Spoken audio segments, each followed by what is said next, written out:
Bom dia, boa tarde, boa noite. Ceságio, Academia Isabelense. Trazendo uma novidade hoje, gente, em tela, o próprio Jerônimo de Ornelas e Vasconcelos. O próprio. Vejam. Breves informações aqui. Jerônimo de Ornelas Menezes e Vasconcelos, o primeiro proprietário do terreno em que surgiu Porto Alegre, né? Iniciador de seu povoamento em 5 de novembro de 1740, conforme desenho feito sobre retrato de descendentes pelo arquiteto, escultor e desenhista Fernando Corona. Gente, isso aqui foi um presente que nós ganhamos. Essa moldura, esse quadro é um presente que ganhamos do Instituto Cultural Português, na pessoa de da doutora Santinese, quando da nossa inserção na pesquisa sobre a cidade de Porto Alegre. Então, desde aquela época, século passado, 1989 mais ou menos, nós tivemos acesso a essa bibliografia e decidimos então fazer homenagem a Jerônimo de Ornelas, dando o nome, né, Ceságio, o que vem a ser. Alguns perguntam, alguns ainda não sabem, Centro de Estudos Sociais e Antropológicos Jerônimo de Ornelas. Então, Ceságio nada mais é do que também uma homenagem a essa figura histórica, ao Jerônimo e o seu legado, a sua história, tentando, né, no sentido de resgatar, tentando e resgatando um pouco da nossa herança europeia. Ontem falamos dos povos originários, falamos dos grupos étnicos, destacando as etnias indígenas, também os africanos, e hoje então colocando em tela essa figura tão proeminente no universo acadêmico, especialmente na história, mas também na antropologia, que é Jerônimo de Ornelas. Estamos iniciando então nosso encontro, hoje um pouco mais detido, um pouco mais demorado. Vamos avançando então, inaugurando essa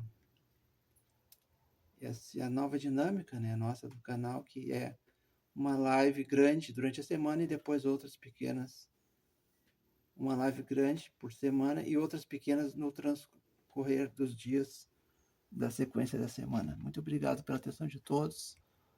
Estamos reunindo o material.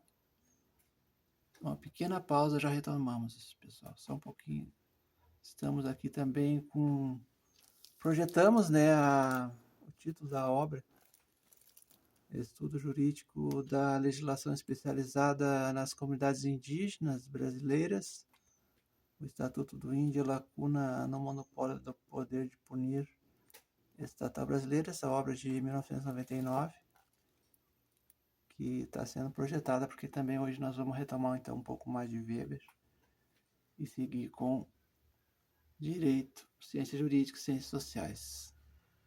Segue em tela Jerônimo de Ornelas, o primeiro sesmeiro. O sesmeiro do Morro, é conhecido como Sesmeiro do Morro Santana, né, na verdade, porque a sesmaria do Jerônimo era praticamente todo o Morro Santana, né? Então, mas isso a gente vai entrar em outro momento, inclusive com as atas. Nós temos aqui os documentos de fundação do Ceságio. Vamos estar também trazendo, porque algumas pessoas, eventualmente, uma vez e outra, buscam essa informação, e nós vamos estar também, então, informando da própria fundação do Ceságio, expondo os documentos de fundação, as atas, etc., os documentos todos de interesse. Antes de entrarmos na série de slides, nós temos o material que preparamos para hoje. E antes de entrar, então, na conclusão dos encontros sobre a sociologia de Weber, nós queremos voltar nesse trabalho que mencionamos anteriormente, lendo o objetivo na época, ó, o objetivo geral do projeto de pesquisa era o seguinte: estudar o direito indígena brasileiro através da norma jurídica prevista no Estatuto do Índio, ou seja, no Estatuto do Índio, aquela lei ainda de 73, a Lei 6.001/73, na parte dedicada para sanções penais, muito especialmente o artigo 57, relacionando com, vejam como surge Weber na pesquisa. Está aqui, ó. Só para o transeunte perceber que desde aquela época, então, nós trabalhamos com esse conceito, monopólio. O que é o Estado de Direito? O monopólio da violência legítima e seus desdobramentos sociopolíticos e antropoambientais permeados dos aspectos da historicidade inerente ao contexto geral do universo estudado. Desde já, cabe referir também aqui que o monopólio da violência legítima, que é outra referência a Weber, né, gente? Grosso modo, pode ser ainda referido como o monopólio do poder de punir estatal. Vejam, está aqui ipsis lipsis, objetivo da pesquisa à época e de como nós entramos na sociologia do Weber. É através do direito. Isso nós já falamos aqui no canal, lembra?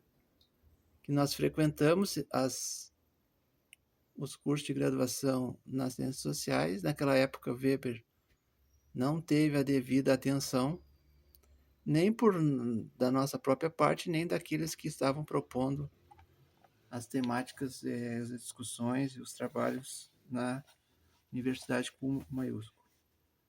Então, tá aqui, gente, ó. O monopólio da violência legítima, Estado de Direito, em Weber, e o monopólio do poder de punir estatal. Esse é o motivo, esse é a época, né? A gente, depois as coisas foram evoluindo e nós vamos então agora passar por slides mostrando que nós estamos diante de uma nova descoberta científica. Esse é o primeiro trabalho, né? Esse é o primeiro trabalho sobre o Estatuto Índio. Nós temos outros dois. Na época, então, nós investigávamos a possibilidade de chamar esse artigo 57, a cadeia do índio, como uma lacuna no monopólio do poder de punir. Entendeu? Se o Estado é o único que pode aplicar a pena de prisão, por exemplo, com base na legislação, como o artigo 57 do Estatuto do Índio permite que a autonomia dos povos indígenas possa também atuar nesse sentido, ou seja, cadeia do índio, onde as lideranças, os próprios indivíduos da comunidade aplicam penas nos seus semelhantes, entendeu? Então, esse foi o início da roda que girava em torno da investigação científica. Vejam. Vejam, então, a próxima tela. Weber na coleção Os Economistas. Nós estamos aqui destacando, né, que, apesar de ser considerado o pai da sociologia, muitas vezes o autor também é referido, tido e elaborado como um economista. O seu principal interesse à época da sua pesquisa, a virada do século, né, gente, do 19 para o 20, era a economia. A história aparece muito também, como já falamos. Seu interesse pela história é muito grande, inclusive ele tem monografias importantes sobre história, mas sempre nesse viés econômico. Então, segundo o professor Pierucci, ele, e também o Kohn, eu acho, se não me engano, o Kohn também confirma isso, os professores da USP, confirmam que ele, o próprio Weber, preferia ser referido muito mais como jurista ou economista do que sociólogo, até porque como também já destacamos, salientamos, a sociologia estava, naquele momento, muito, assim, nos seus primórdios, né? Ela estava nascendo enquanto ciência. Então, ele foi catedrático, foi professor de economia, se considerava muito mais um economista, até não poder ser diferente, então, em função do próprio contexto histórico.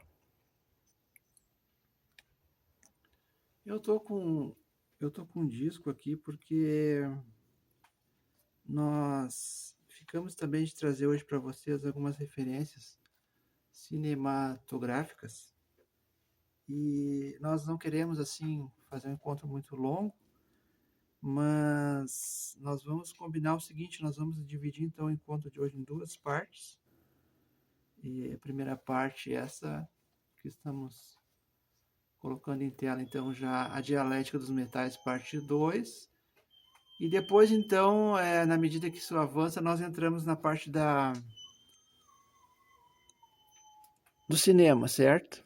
Ou seja, dos recursos imagéticos, que são importantes, sem sombra de dúvida, do ponto de vista didático. Dialética dos metais, parte 2. Gente, vejam, aqui, o que nós temos? Para quem leu Montesquieu, sabe que em Montesquieu você vai encontrar referências importantes sobre os povos originários e essa questão dos metais, certo? Na semana passada a gente elaborou o início do material. Hoje, então, dando sequência, a parte 2, falávamos da dialética do metal, de metais dentro de um estudo que poderia vir a ser a gênese da modernidade. Vejam, nós, certa feita, buscamos a academia, que não é isabelense, é a universidade com maiúsculo. E como está ruim o site, gente, nós visitamos o site, mudou o site, e não mudou para melhor. Infelizmente, a verdade tem que ser dita, né? Nós não tínhamos estado ali ainda, nessa nova versão da página, homepage, da página oficial da Universidade com maiúsculo. Ficou muito ruim. Eu vou começar já aqui registrando isso. Gente, ficou muito ruim. Não é porque, claro, quando a gente não conhece o site, então tem um pouco de dinâmica de navegação que você sofre um pouco até pegar ali o jeito, etc. Mas nós já estávamos acostumados, tinha uma outra arquitetura, tinha uma outra dinâmica que era bacana. Agora ficou ruim, gente, ficou ruim. Olha, não tá legal, não funciona, trava, tá lento, tá horrível. Está horrível. Alô, universidade. Então, naquela oportunidade, buscamos justamente com isso que nós estamos falando aqui hoje. Nós procuramos os responsáveis e dissemos, nós fizemos uma descoberta científica. Não é todo dia que você faz uma descoberta científica. Então, quando você faz uma descoberta científica, o que acontece? Você tem que procurar os especialistas do ponto de vista hierárquico, aqueles que são responsáveis pelas cátedras, e se colocar e dizer, olha, nós estamos estudando, nós estamos avançando, e foi o que aconteceu na época. Então, nós estivemos lá, e eu lembro muito bem daquela ocasião em que estivemos ali na sala da responsável, e colocamos, olha, é uma descoberta científica importante, não essa aqui, lacuna do poder de punir estatal, porque aqui isso já vinha do Templo Escola, certo? No Templo Escola nós iniciamos o trabalho, depois nós trazemos ele para a universidade com maiúsculo. E aí, bom, aí o que nós afirmávamos? Gente, nós temos um trabalho que busca investigar uma matéria que na época nós estávamos elaborando como direito negativo. Vejam bem, direito positivo, tranquilo, todo mundo sabe o que é e o que representa para a própria história da humanidade, né? O direito positivo, que não é a mesma coisa que positivismo. Alguns confundem, outros nem sequer se atém à distinção, isso é de cada um, né? A diferença entre direito positivo e o positivismo enquanto doutrina do próprio Conte. Então nós buscamos lá os especialistas e dissemos, olha, nós fizemos uma descoberta científica importante, nós precisamos do espaço para fazer essa pesquisa, e a profissional, então, que nos, de forma muito elegante, com muita cortesia, fomos muito bem recebidos, né? Então a pessoa disse, não, olha, essa matéria eu não domino, eu vou te passar para um outro especialista, que é a pessoa mais indicada para orientar, para poder te auxiliar nessa pesquisa. E aí foi onde nós, então, tivemos acesso a um especialista que, assim como nós, havia frequentado as duas sociais, as ciências sociais, que é essa original, e as ciências jurídicas, que se relacionam e que ambas estão aqui, gente, ó. Ambas se encontram aqui, ó, porque o Weber é um jurista e um economista. Se quiserem, um sociólogo ou talvez um filósofo, certo? Essa é a obra mais conhecida do Weber, todo mundo sabe. Já falamos, vamos voltar nela na medida do possível. E essa semana nós, então, na introdução do encontro, nós trouxemos essa obra, A História do Pensamento Econômico, dentro da série Os Economistas. E aí, só para entrar assim, muito rapidamente, porque nós não podemos ficar muito tempo nisso, mas vocês lembram daquela história da mão invisível do mercado?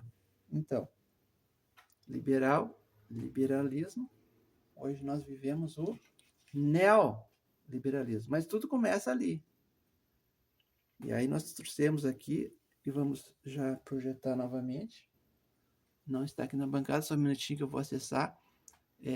Vamos trazer, mas lembrando, Ricardo, Malthus, Adam Smith, lembra? Que no resumo nós trouxemos durante a semana. Já vamos projetar eles. E o Weber, então, é um dos economistas, não é, importantes. E aqui nós, no nosso material que a gente elaborou, a gente coloca o Weber acompanhado de Durkheim e o próprio Marx. E aí vocês vão entender por que essas questões que nós estamos colocando aqui, sempre com ponto de interrogação, né, gente? Questões abertas. Ó. Quem leu? Quem leu? A nossa questão é, quem leu integralmente Economia e Sociedade, Max Weber? Quem leu integralmente O Capital? As principais obras, né, gente? O Capital de Marx, e quem leu As Regras do Método Sociológico? É uma pergunta. Alguns leram, outros não leram. Alguns leram e entenderam, outros leram e não entenderam. E hoje parece que, então, com a tal de inteligência artificial, tudo ficou mais fácil. E não ficou, né, gente? Isso aí é uma grande ilusão, né? Aí vou abrir aqui falando com o noviço, cuidado com a inteligência artificial, com esses tais dispositivos aí que parece facilitar a vida e não facilita, né? Vamos devagar. Por isso que a gente prefere sempre colocar em tela base física e papel, e já vamos ali, então, trazer para a bancada os demais colegas do Weber. Só um minuto.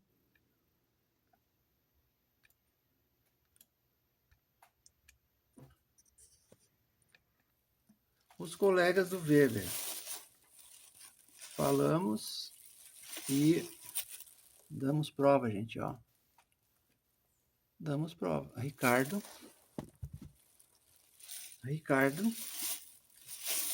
Cada um com seu grau de importância. Vejam bem, Malthus, não é que um seja mais importante do que o outro, sabe? Então, alguns acadêmicos se dedicam mais para um, outros mais para outro. Tá aqui, ó. Nós falamos dele agora pouco, ó. Adam Smith. E ainda esse grande pensador, Stuart Mill. Então, vejam, é muita coisa, né, gente? Isso aqui não é um curso de economia, nem pretende ser. E outro dia eu falava que nas ciências econômicas, se você vai frequentar o curso de ciências econômicas, você vai ter a oportunidade de ver cada um desses autores de forma sistemática, de forma organizada, num cronograma de trabalho pré-elaborado pelos especialistas, etc, etc. Então, no nosso caso, nós estamos dando prova aqui, gente, ó. Tá? Nós estamos dando prova de que é uma série, são mais de 20 exemplares, nós não tem como nós colocarmos tudo isso aqui, senão nós ficaríamos aqui horas e horas, entendeu? falando sobre somente os economistas, por exemplo, né? Então, nós estamos colocando Weber no centro da tela, dizendo que o Weber, então, faz... Então, tanto quanto naquela série Os Pensadores, lembra? Você vai encontrar Weber, você vai encontrar na série Economista, você vai encontrar Weber. Então, não há mais nenhuma dúvida sobre a importância do autor, não é? Você vai aqui, ó, quando você vai para a própria história do pensamento econômico, que esse livro abre a série, tá? Esse abre a série. Se você for lá naquela biblioteca que já incendiou, que já ficou embaixo d'água, que já ficou fechada não sei quanto tempo lá, você vai encontrar tudo isso aí. Isso aqui é nosso acervo pessoal, Ceságio, na Academia Isabelense. Nós estamos aqui no nosso escritório. Mas se você for lá na Universidade com maiúsculo, que aquele site ficou péssimo, eu vou confirmar isso aqui, o site está péssimo, tá? Então, nós entramos na sala da especialista e dissemos, nós fizemos uma descoberta científica. Ela disse, olha, isso não é bem a minha área, não é bem isso que eu trabalho, etc. Eu acho que tranquilo, e o Perucci fala nisso, né? A gente, na medida que os estudos acadêmicos avançam, cada um se especializa mais naquilo que sabe fazer, e a pessoa dizia, não é, eu vou te encaminhar para o especialista. Então, me encaminhou e fui feliz enquanto pesquisei, né? E a pesquisa, gente, veja bem, eu vou dar só um exemplo. Quando a gente fala em pesquisa, gente, não é qualquer coisa. Vejam, hoje pela manhã, é um dia especial hoje, né? Tá uma atmosfera muito especial hoje. E nós, então, percorremos aqui a avenida principal da cidade e nós passamos por 2 templos religiosos. Era em torno de 8 horas da manhã e havia um templo fechado e o outro templo já estava aberto. Os 2 templos que se reúnem hoje com seus fiéis, os 2 templos, eu estou falando de 2 templos cristãos, que vem a ser o cristão reformado e o outro cristão não reformado, certo? Um estava aberto, o outro não estava. Então, para quem pesquisa, para quem investiga, é um dado. Se às 8 da manhã, vejam, olha que dado interessante. Se às 8 da manhã você percorre uma avenida principal de uma cidade e vê que o templo X está aberto e o templo Y está fechado, já é alguma coisa para você avaliar, pensar, anotar. Tá entendendo? É assim que a ciência anda. Você que investiga, você que estuda, você que está dentro de uma pesquisa, como eu falei, busca um especialista, busca orientação e vá avançando. Nós vamos colocar em tela agora isso aqui, eu estou falando de ciência, estou falando de investigação, e você vai entender como as coisas estão ligadas. Vejam, então, essa obra que eu pedi para vocês lerem, quem quiser, né, acompanhar de forma mais especializada, então fizesse a leitura prévia da segunda parte desse exemplar, que é justamente aqui. Eu vou mostrar o índice. Ó, ele começa com uma apresentação, ó, cronologia e bibliografia do autor, do próprio Weber. Depois, isso aqui tudo original, tá, gente? Do autor com a tradução para o português do Brasil. Na primeira parte da obra, nós temos o parlamentarismo e governo numa Alemanha reconstruída. Eu não vou entrar aqui nos subtópicos, porque não é isso que nós elegemos, não é? E na segunda parte, então, na verdade, 3 partes, né? Porque tem uma segunda parte rápida aqui, ó, que é essa, o capitalismo, a sociedade rural na Alemanha.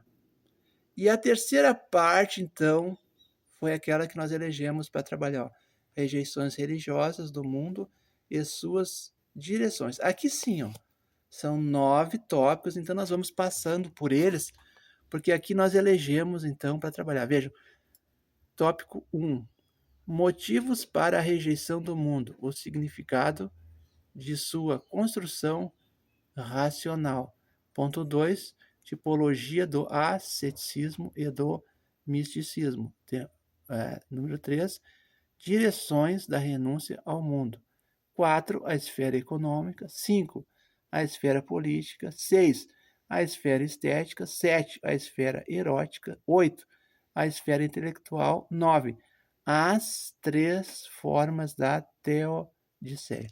Então vejam que aqui a coisa sob o nosso crivo, a coisa começa a ficar mais interessante. Tá entendendo? Por que mais interessante? Veja bem, gente, nós acabamos de falar dos templos, da religiosidade de um povo. E vejam, então, o que acontece? A velha capital, só assim um parênteses agora, a velha capital, certo? Para vocês entenderem quando a gente fala desse nossa primazia, desse nosso interesse pela área da religião. Vejam, nós estamos na velha capital, a velha capital possui 2 grandes centros urbanos. Um que é o centro histórico, que fica ali próximo à Igreja Matriz, Nossa Senhora da Conceição, e o outro centro urbano, que fica mais afastado, que tem essa relação, então, com o Morro Santana, com o Jerônimo, né? Quando a gente fala Morro Santana e Jerônimo, está aí a relação, né, gente? Que é a própria cidade de Isabel. Então, vejam como quem é teórico, quem pesquisa e quem investiga, nós trabalhamos com teses, com investigações, com hipóteses, né?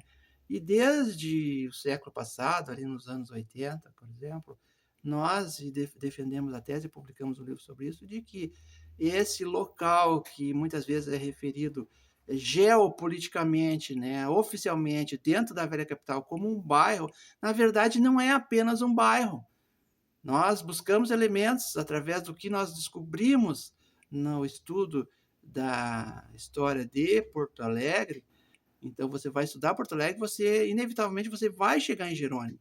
Aí você chega em Jerônimo, você descobre o ponto culminante da cidade de Porto Alegre, que é o Morro Santana, certo? Eu falei que ia demorar um pouco mais o encontro hoje, porque tem esses detalhes todos que eu quero que vocês entendam. Vejam, Morro Santana, ponto culminante de Porto Alegre, 311 metros de altura geopolítica, certo? E nós temos, então, esse bairro aqui da velha capital, que, por aprofundamento, né, de investigação, de tudo que nós verificamos no local, na geopolítica, na história, na antropologia, no ethos isabelense. Veja bem, nós começamos a reunir elementos e passamos a defender a tese de que esse local não era apenas um bairro, sim uma cidade.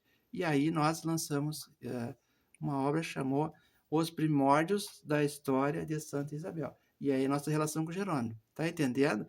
Então, aqui nós temos uma igreja matriz, que foi erguida em louvor e homenagem a Santa Isabel da Hungria, que é um grupo de religiosos da congregação salesiana, São Francisco de Sales, correto?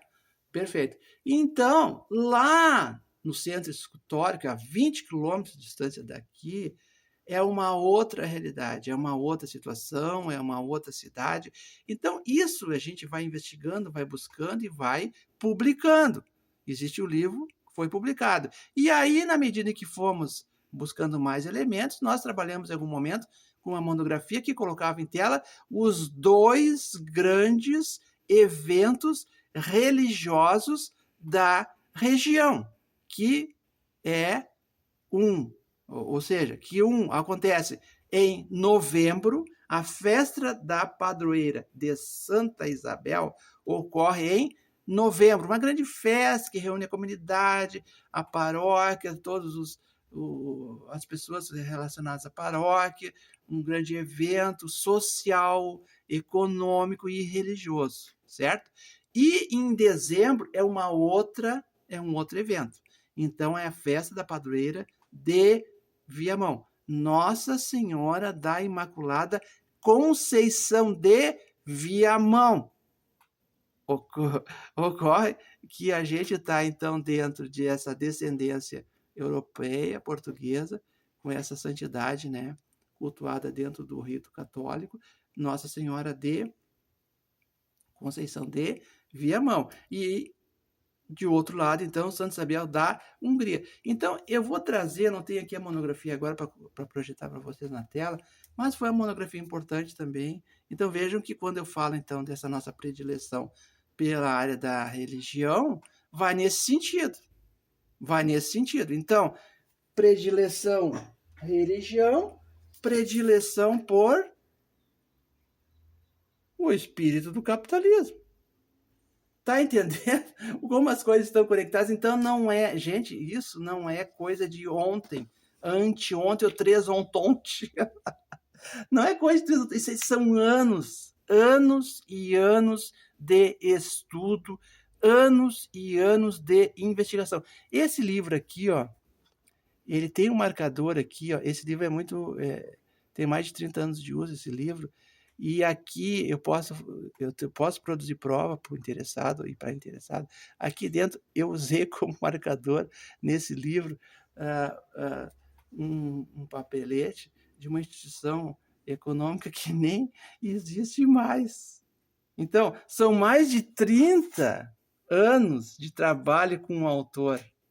E aí, naquela situação lá, que é análogo a essa anterior que eu citei, né, nós tivemos esse problema, essa dificuldade de querer colocar em tela tanto uma canção quanto o próprio autor, e nós ouvimos alguns tipos de impropérios, certo?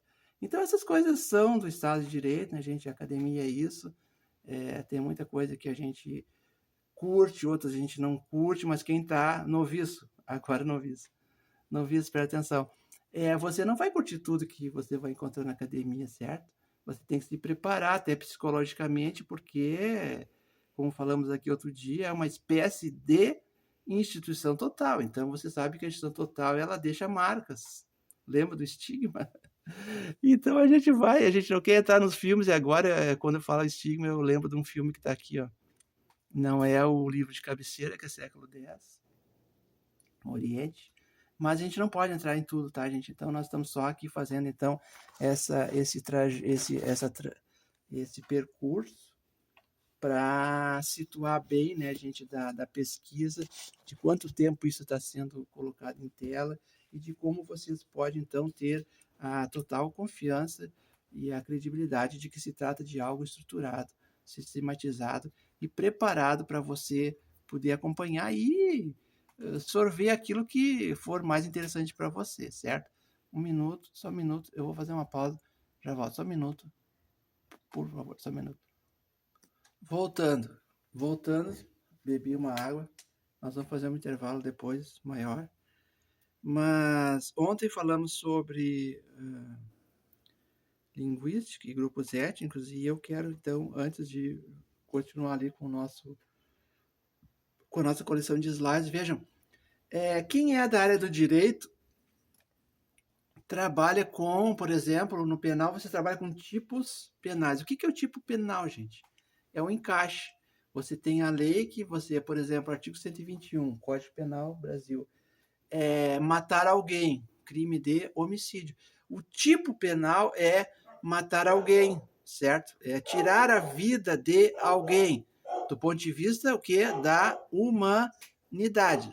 Nós estamos falando de seres humanos. Claro, tem crime aí com os animais, né, não humanos, que é uma outra legislação, que é meio ambiente, etc. Nós estamos falando de tipos penais. O 121 é bem claro, ele diz, matar alguém é um tipo penal. Então, o que você faz quando você tem o caso concreto em tela para averiguar? Você faz a tal de subsunção, do tipo ao caso concreto.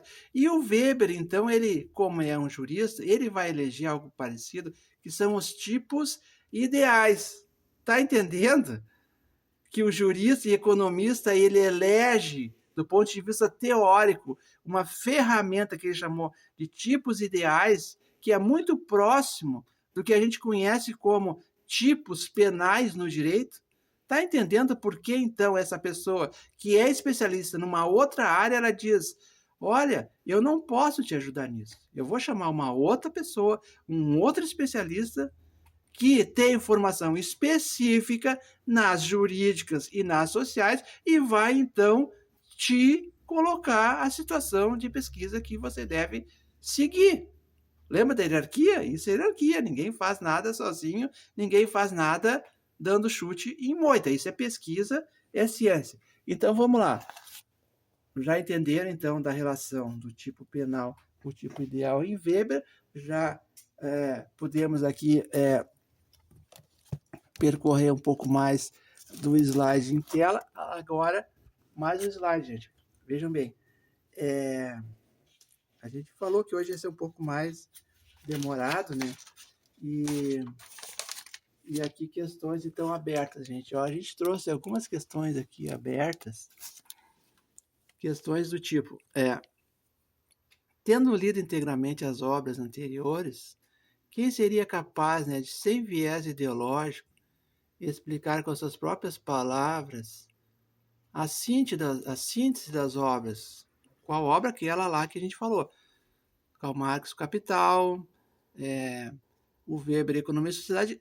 Gente, vejam bem, Economia e Sociedade é uma obra póstuma do Weber, então não é que seja mais importante. Segundo Perucci, a ética protestante e o espírito capitalista é a mais importante. Então, isso vai também do pesquisador, vai da escola, né, gente? Então, a gente também tem que relativizar um pouco isso quando elege a obra, né? Vejam, questões ainda, ó, em aberto aqui, pensando o capitalismo no Ocidente. Então, nós estamos falando de metais, a dialética dos metais, lembra? Então, nós estamos propondo aqui, ó, como era, para estudar, ó, como era a estrutura econômica medieval, como era a estrutura econômica capitalismo no seu início. Aqui é só um breve, muito breve, né, gente? E como é hoje, certo? São 3 momentos, ó, da história da humanidade, certo? O medievo, a sociedade moderna econômica capitalista e então, aqui, digamos, um período mais atual, né? Daí eu não vou entrar nessa questão se é pós-modernidade ou como é que fica, né, essa situação, porque aí depende do autor, depende da bibliografia que você está usando, certo? Então, na sequência, gente, na sequência do trabalho que a gente elaborou essa semana, a gente passou por aqui também, Anilo Batista, introdução crítica a introdução crítica ao... Gente, essa obra aqui é só um parênteses, tá? Essa obra é muito importante. É muito importante.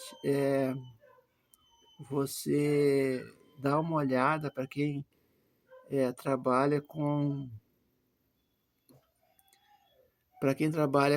direito e tem o foco, né, no direitos humanos, no penal, no processual penal. Dá uma olhada nessa obra, gente. A gente referiu ela durante a semana, tá? E não vamos entrar nisso agora. Nós queremos, na verdade, entrar aqui, gente, ó. Então, nós falamos de Marx, falamos de Durkheim, falamos de Weber. Vejam, quem estuda Marx sabe, né, que o ponto alto do Marx é o que foi chamado, o que ele chamou, que foi denominado de economia política. O que é economia política, gente? Vejam bem, nós buscamos uma referência aqui, ó, que diz que economia política do Marx é uma estrutura abrangente desenvolvida por Karl Marx que analisa a relação entre economia, estrutura de classes e dinâmica social, certo? Isso está no Capital de Marx, que é aquela obra, então, que a gente perguntou, né? Quem será que leu, quem não leu, quem leu entendeu, quem não leu e não entendeu, tá entendendo? Então, aqui, ó, se de um lado você tem o estruturalismo marxista, tá? Se você tem aqui, ó, a economia política, aí vem aqui o pulo do gato, gente, ó. Olha onde é que está o pulo do gato aqui, gente, ó. De um outro lado, o que que você tem? Você tem aqui no Marx, estruturalismo. Aqui você tem o que nós estamos chamando de culturalismo. E aqui vem, olha em vermelho aqui, ó. Aqui vem, então, a nossa nova tese, a nossa nova proposta de investigação. Vejam, se em Marx você tem a economia política, que quanto a isso não tem nenhuma dúvida, quem passou pelas sociais, quem estudou economia, quem estudou, que tem interesse no metal, não no metal, né, gente, mas na dialética dos metais desde Montesquieu. E eu vou repetir, Montesquieu é muito importante. Montesquieu, ele fala dessa relação dos povos originários com os minerais, né, gente, que é diferente da civilização, né, do capitalismo, né, com os metais, né. É muito diferente, um tem uma forma de encarar essa relação, o outro de outra forma, entendeu? Então, eu não vou entrar nisso agora, porque eu não estou com o Montesquieu aqui, a gente vai... É o Espírito das Leis, se não me engano, a obra, né? Mas a gente vai trazer aqui, vai entrar nisso, e vou, inclusive, colocar o que isso representa para a própria pesquisa nossa. Gente, está aqui, ó. Isso aqui é autoral, ó. Isso aqui você não vai encontrar em lugar nenhum. O que nós estamos propondo, então, é para pensar na relação com Marx, economia política, nós temos, então, no Weber, o que a gente pode chamar de economia cultural. Por quê? Porque aqui é ação social, né, gente? Ele vai se debruçar sobre a ação social, sobre a questão dos valores. Então, aqui a gente lê o seguinte, ó.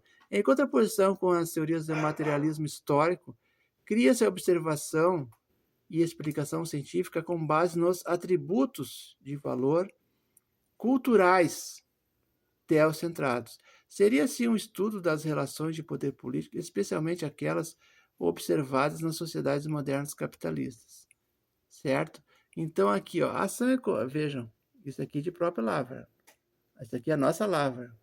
A ação econômica, em Weber, é uma ação econômica social, avaliando a cultura ocidental, que vai relacionar, então, com a cultura, com o aspecto cultural, não centrando aqui como Marx na questão mais dura da economia política, certo?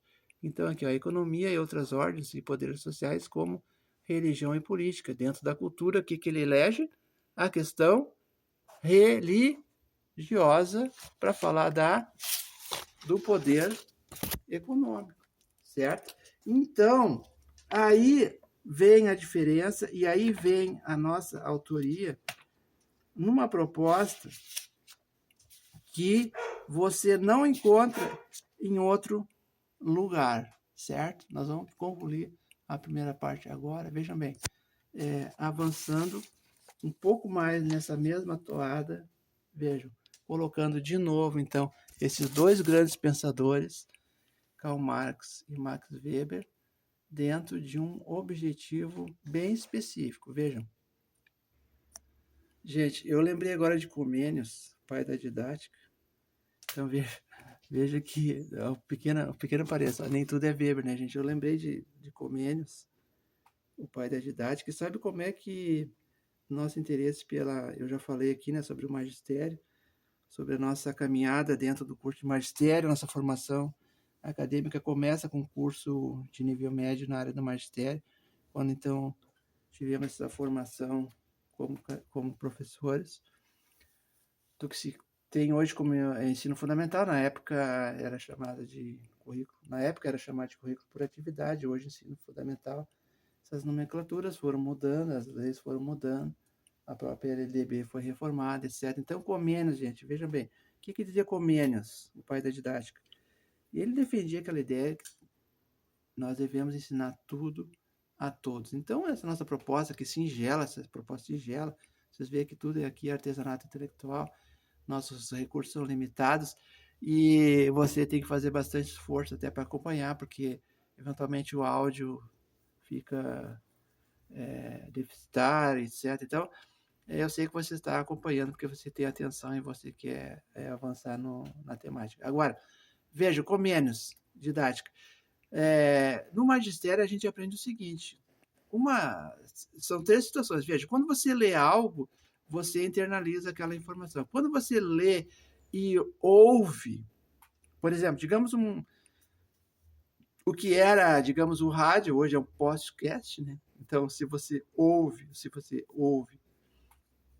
lê e ouve, é uma outra situação. Agora, quando você lê, ouve e você visualiza, aí entra o disco, certo? Quando você visualiza, do ponto de vista didático, é muito mais satisfatório o processo de ensino e aprendizagem. Se você quer transformar o seu aluno num professor, se você quer levar esse estudante a uma categoria superior, para que ele se forme como profissional na área, você deve sim, sempre que possível, trabalhar com recursos audiovisuais. Por exemplo, o livro de cabeceira, que era um livro, agora é um filme. Então, como eu disse, nós não podemos entrar em todos os materiais que nós temos no acervo, porque são filmes, são livros, são apostilas, são monografias, são áudios, são base física, papel, meio magnético. Lembra do BINS? Lembra do BINS? O BINS está naquele outro trabalho que eu falei que eu vou trazer aqui. Até vou deixar aqui para o pessoal não esquecer do BINS. O BINS foi muito importante, gente, na minha formação, na nossa formação, porque ele tinha muito apreço por isso aqui, ó. Racionalização. E eu vou mostrar, então, nós temos no nosso acervo um material que foi trabalhado pelo professor Bins lá no século passado, na sua disciplina de Introdução à Sociologia. Vejam, mas não vou me alongar. Vamos voltar ao slide. Então, você tem essa proposta nossa. Veja, aqui, deixa eu aproximar mais, porque eu acho que está com reflexo aqui, não está pegando. Eu vou aproximar mais. Vejam, você então tem o pai do materialismo dialético, você tem Karl Marx, que nasceu em 1808 na Alemanha e partiu em 1883, quando estava em Londres, com 65 anos de idade, certo? Ele, então, inaugura aquilo que se chama, que ficou conhecido como economia política. E, de outro lado, você, então, tem um outro pensador importante, que é o Max Weber, que nasceu em 1864, na Alemanha, e faleceu também na Alemanha em 1920, com apenas 56 anos de idade. Então, vejam, 56 e o Marx 65. Então, são 10 anos de diferença. Vejam, se o nosso Weber tivesse, talvez, uma oportunidade de ficar conosco mais uma década, quem sabe ele próprio não teria chegado aqui, ó, o que nós estamos propondo, então, para estudar o Weber numa comparação com Marx, aquilo que estamos denominando de economia cultural. Dentro do que conversa é essa de economia cultural? Dentro de uma pesquisa sobre a gênese da modernidade, que começa quando? Com o pensamento desse importantíssimo. Quem nunca ouviu falar no método cartesiano, está aqui, ó, cartesiano, que é bem diferente daquilo que a gente vai ver lá em Bachelard depois, certo? René Descartes, que viveu de 1596 a 1650. Aquela frase célebre, né? Que ele foi conhecido, teria dito ele em algum momento, né, da sua vida, penso, logo existo, que é a questão da razão. Eu só existo dentro do meu processo de racionalização, como ser racional. Aí vem a grande questão da nossa diferença com os demais animais não humanos, tanto aí considerado, né, de um certo modo, o antropocentrismo, né, como o especicismo. Aí nós temos a crítica a esse tipo de noção, que vai ser o especicismo. Vejam, então aqui está o pulo do gato, gente.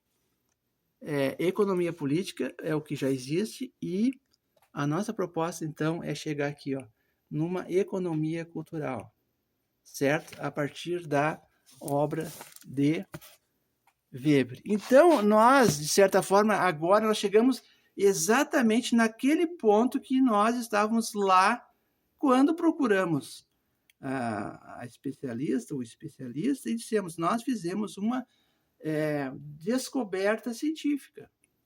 Descoberta científica. Veja, se naquele momento anterior nós falamos em lacuna do poder de punir, Estatuto do Índio, depois nós, então, chegamos ao que nós pretendíamos aprofundar, que era o direito negativo, diante daquilo que nós já sabíamos que existia, que era o direito positivo. O que é o direito positivo, gente? Aqui em poucas palavras. É aquilo que está positivado no direito. positivo, negativo. Eletricidade, lembra? As aulas de física, para você ter eletricidade, vocês têm dois polos. O negativo e o positivo. Onde é que tá? Ah, tá aqui.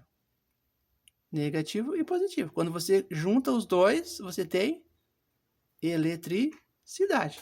Então, o direito é algo parecido. Você tem o direito positivo. O que é o positivo? Positivado na lei. A letra da lei criada por quem? Pelo legislador. O legislador legisla, cria a lei. Então, isso é o direito positivo. Agora, o direito negativo seria aquele direito que não veio a lume ainda. A lacuna, sabe? Essa era a época, então, proposta de investigação. E hoje a nossa nova proposta, então, é muito mais, então, focando no próprio Weber, e você sabe como é que a gente chegou no Weber. Então, investigar isso que a gente está propondo, chamando de uma economia cultural, e não uma economia política como quer o Marx. Veja, de novo, a economia cultural e a gênese da modernidade podia ser mais ou menos o que a gente viria a investigar dessa feita. O que aprendemos com Descartes? O que aprendemos com Descartes, gente, hoje, né? Aqui, ó, a questão do Marx foi o seguinte: o Marx se deprime, segundo a sua biografia, Karl Marx teria ficado deprimido pela morte de sua esposa, e Marx, então, ele contrai uma bronquite e uma pleurisia que causaram seu falecimento em 1883. Ele foi enterrado na condição de apátrida no cemitério de Londres, porque ele, lembra, ele nasceu na Alemanha e na época ele estava em Londres. Weber nasce na Alemanha e morre na Alemanha. É diferente. Então, vejam, nós temos aqui uma economia cultural, a nossa proposta de investigação, a economia cultural e a gênese da modernidade, com base na obra de Weber, que morre jovem, com apenas 56 anos de idade. Gente, na segunda parte, agora nós vamos fazer um pequeno intervalo e eu vou, então, dar um pause, você vai beber uma água, nós vamos beber uma água, depois nós vamos voltar aqui, ó, numa canção do Nenhum de Nós sobre o tempo, 1990. Gente, nós tentamos cantar lá nessa oportunidade, então, que a gente afirmava ter feito essa descoberta científica, nós tentamos introduzir uma canção no trabalho, mas a conjectura, a situação não foi propícia. Então, tem mais esse detalhe. Além da especialista ter nos indicado uma outra pessoa, que inicialmente, né, nós buscamos, porque acreditávamos que ali poderia, então, fluir uma orientação acadêmica, não fluiu, e fomos, então, indicados por um outro especialista. E aí sim, aí fluiu, aí aconteceu a pesquisa. Depois a gente vai... Nessa época, então, que a gente trabalhou que veio essa questão dos metais, entendeu? Lembra da história do Eldorado? O que é o Eldorado? O Eldorado. Você vai entrar em cultura amazônica, nos povos originários do Brasil, você vai em vários momentos falar e ver, né? Tanto nas Amazonas, na lenda, né, das Amazonas, não é? Que é considerado muito importante dentro do folclore amazônico. Tá? Vê que é muita coisa, vê que nós não podemos assim ficar muito tempo, nós já estamos concluindo essa primeira parte, até porque eu disse para vocês, né, que por uma questão ecológica, nós estamos enviando esse material para um data center e ele vai ser processado para ser exposto para todos. Isso aí envolve muita energia elétrica, envolve o resfriamento das máquinas, gente, todo é feito com água. Então é necessário uma consciência ecológica nossa, ficarmos dentro do tempo estipulado, que é no máximo 60 minutos. Então, nós vamos fazer um intervalo, beber uma água e já iniciamos agora a segunda parte, que também não vamos nos alongar muito, talvez no máximo, então, mais 30 minutos. Pequena pausa, já retomamos, então, com a canção do Nenhum de Nós, sobre o tempo e o fecho, então, o fechamento dessa cultura, dessa, ao invés de economia política, uma economia cultural. Esse é o grande lance do encontro de hoje. A gente vai explicar melhor isso já na sequência. Vejam.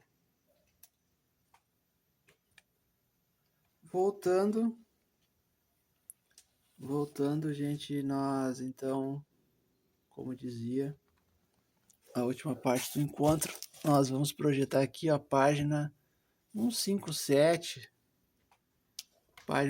capítulo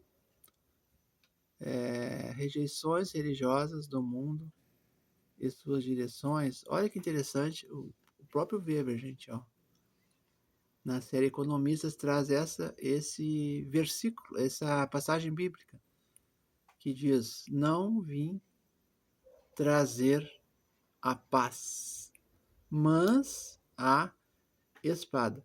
Isso é Mateus 10, versículo 34, Sagradas Escrituras. Então vejam que quando nós falamos de religião, de religiosidade e da economia cultural, é isso, né, gente? Nós, no Ocidente, toda a referência de religiosidade não está em torno do cristianismo. Sobre isso não há nenhuma dúvida, não há nenhuma novidade, eu estou falando o óbvio. Mas, vejam, o Weber, que era um homem muito inteligente, muito interessado na sua investigação científica, no seu trabalho, onde é que ele vai? Ele está no Ocidente, ele está dentro da sua formação cristã. Claro que a Alemanha é muito mais cristã reformada, a partir do movimento que a gente conhece como a Reforma Protestante, de Martinho Lutero, onde se funda então uma nova maneira de se ver e até de interpretar a própria Sagrada Escritura, não é? As 95 teses de Lutero, nasce então o movimento luterano, e o Weber então, né, dentro do seu universo de análise e estudo, Alemanha, ele está muito mais relacionado então, não é, com esse universo cultural, religioso protestante, do que o outro lado, que seria o cristão católico. Veja então que quando falei de Isabel, quando falei dos dois templos cristãos aqui, católicos no caso, né, as duas festas das padroeiras, vejam que essas coisas estão interligadas. E no último encontro, vocês lembram também que nós falamos do Foucault. O Foucault investiga muito, né, essa questão também da religiosidade, a seu modo, né, com uma outra perspectiva, etc. Nós dissemos que, avançando nesse trabalho, nós vamos entrar, então, no Foucault. Até não estou com o livro do Foucault aqui, os anormais, não é, aqui não está na bancada aqui, mas só lembrando, então, né, que no último encontro nós colocamos em tela Foucault, e agora, então, gente, nós vamos para a página 157, onde eu vou pedir a paciência de vocês para acompanhar a leitura, de apenas um trecho, aqui, ó, antes da 157, 167, gente. Quando vocês viram no índice, nós falamos que havia um momento, então, da obra aqui, ó, que o Weber fala da esfera política. O que é a esfera política? O próprio direito, ordens políticas do mundo. Deus que garantia a ordem legal. Então, nesse primeiro momento, Weber vai lá atrás e busca, então, antes do Estado laico, nós tínhamos o quê? O Estado teocentrado, certo? Então, medievo, certo? Depois, com a modernidade, é Estado de um lado, Igreja do outro. Está entendendo por que também da importância da história? Mas vejam, falava no Oriente, então aí nós vamos voltar ao início desse capítulo, mas antes de falar do Oriente, vamos para 167, e aqui nós temos então a própria definição de Estado, que não é então nas ciências e política das vocações, mas é agora nessa parte aqui do Weber, rejeições religiosas do mundo e suas direções. Vejam, o conceito de Estado, que está aqui, ó, o Estado é uma associação que pretende o monopólio do uso legítimo da violência e não pode ser definido de outra forma. Então, vejam, quando Weber, como gosta de dizer, o velho Weber, nem era tão velho assim, né, gente? Ele morreu cedo, 56 anos é cedo. Mas, e o Con gosta de dizer o velho Weber, etc., porque até por afeição, talvez, né? Mas, então nós, no momento que buscamos a definição, está aqui, ó. O que é o Estado de Direito? Nós temos que ter um conceito, nós estamos trabalhando com teorias, com estudo teórico. Então, nós temos que saber o que é o Estado. O que é o Estado, de novo? Só para deixar bem reforçado isso aí. Ó.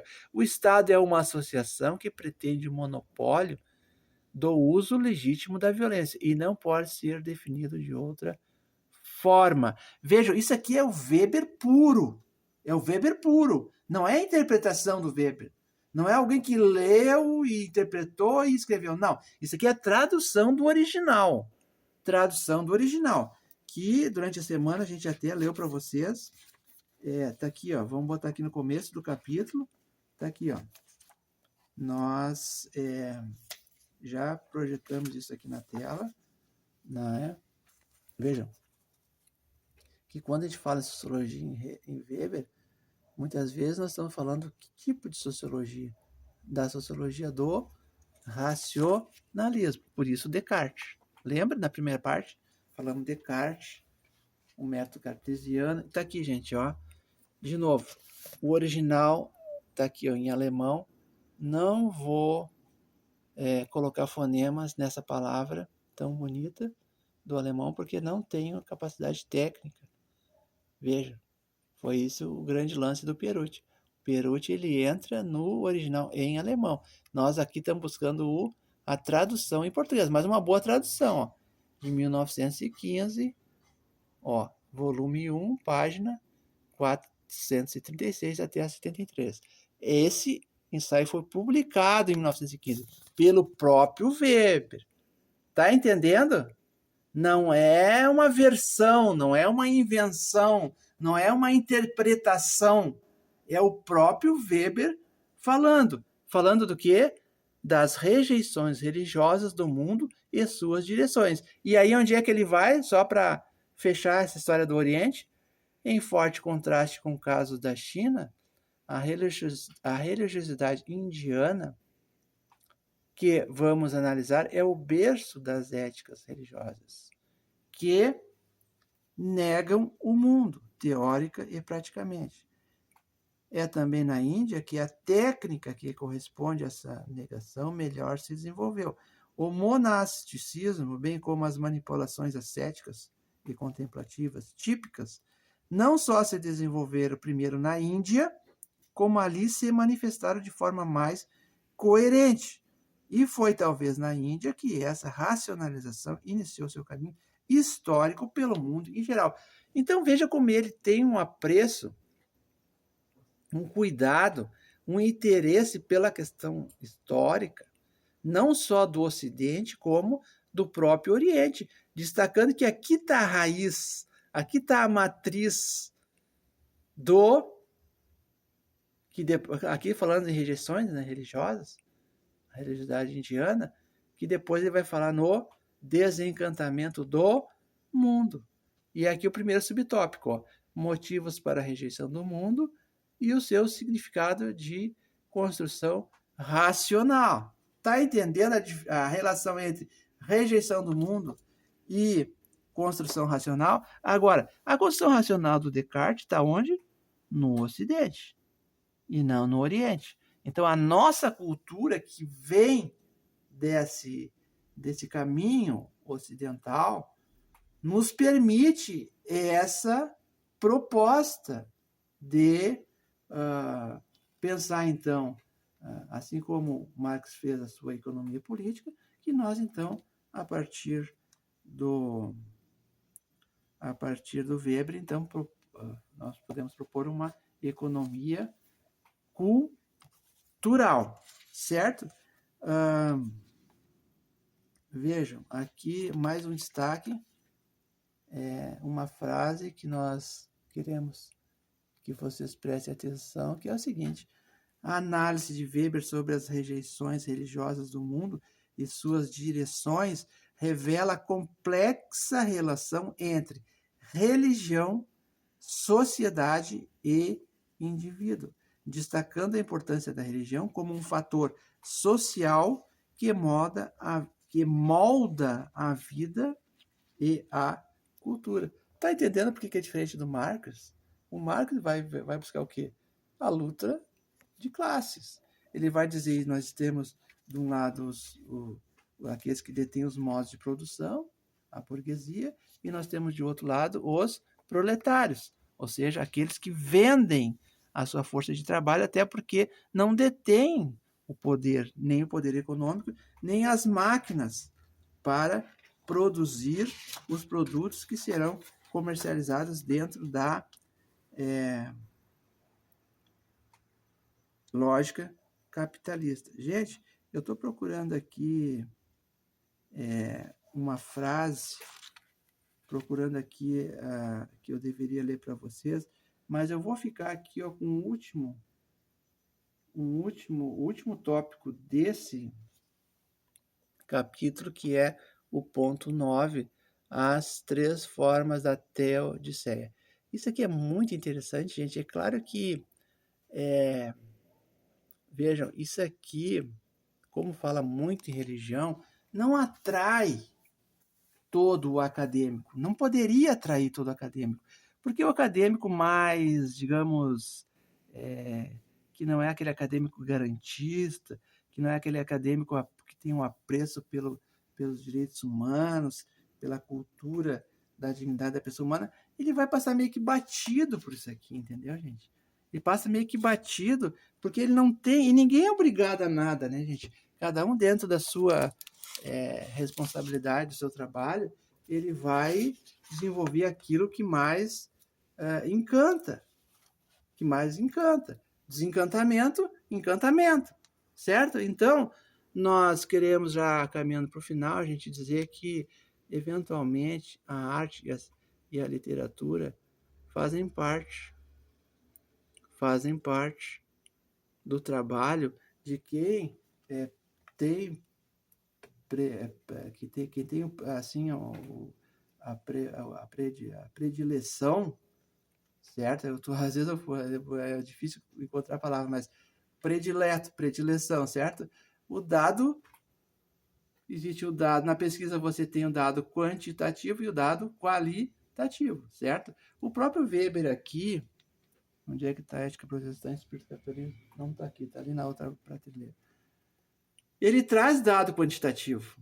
E é importante o dado? É importante, certo? Tanto é que o cientista social, ele tem cadeiras ele vai estudar um pouco de estatística. Mas isso não nos fascina, isso nunca fascinou. E é isso que nós falávamos, então, naquela oportunidade em que nós tentávamos introduzir uma canção que não é essa canção aqui, ó. Essa canção veio essa semana, chama Sobre o Tempo, ficou muito famosa no século passado, na voz do grupo Nenhum de Nós, e tem diversos aqui. Quem compôs a canção, ó, dentre eles o mais conhecido é o Ted Correia. Isso aqui é a partir do site Corvissa Edições Musicais Limitada, foi de onde nós extraímos essa letra. Os homens trocam, as famílias... Não vou cantar, vou só ler, né, gente? Claro que seria bom se a gente pudesse até botar em tela os cantores cantando aqui, mas a gente não não têm essa habilidade. As filhas, filhas de suas filhas, e tudo que não podem entender. Os homens criam os seus filhos, verdadeiros ou adotivos, criam coisas que não deviam. Eles criam coisas que não deviam conceber. Nós estamos concebendo aqui uma nova proposta de trabalho, mas isso aqui é tranquilo, né, gente? Isso aqui não é nada proibido. Então, aqui a canção fala de outra coisa. Os homens criam. Tá. E depois, assim, ó, essa aqui é uma estrofe bacana. Diz assim, ó, o tempo passa e nem tudo fica, a obra inteira de uma vida, o que se move e o que nunca vai se mover. Esse E aqui é o ritmo. E agora eu lembrei da parte que eu quero ler para vocês, quando fala do ritmo.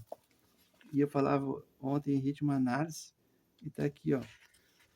Nós temos ritmo em Weber também. Nós temos ritmo em Weber. E temos Nietzsche em Weber. Na página 180, vejam, a vontade de poder do Nietzsche aparece aqui, ó. Tá entendendo como o Weber é tão especial que ele nos permite dar várias voltas, várias maneiras de abordar o nosso objeto. Shakespeare, aqui ó, Shakespeare, 177, Cultura Helena Shakespeare, Cultura dos Salões, Desencantamento do Mundo, na 182, eu estou buscando aqui ó, na 188, a estrutura da Teodiceia, Zoroastrismo, Escatologia, tá tudo aqui, gente. A gente não pode ficar muito, porque nós já estamos avançando no tempo, e eu queria, então, só ler a parte do ritmo,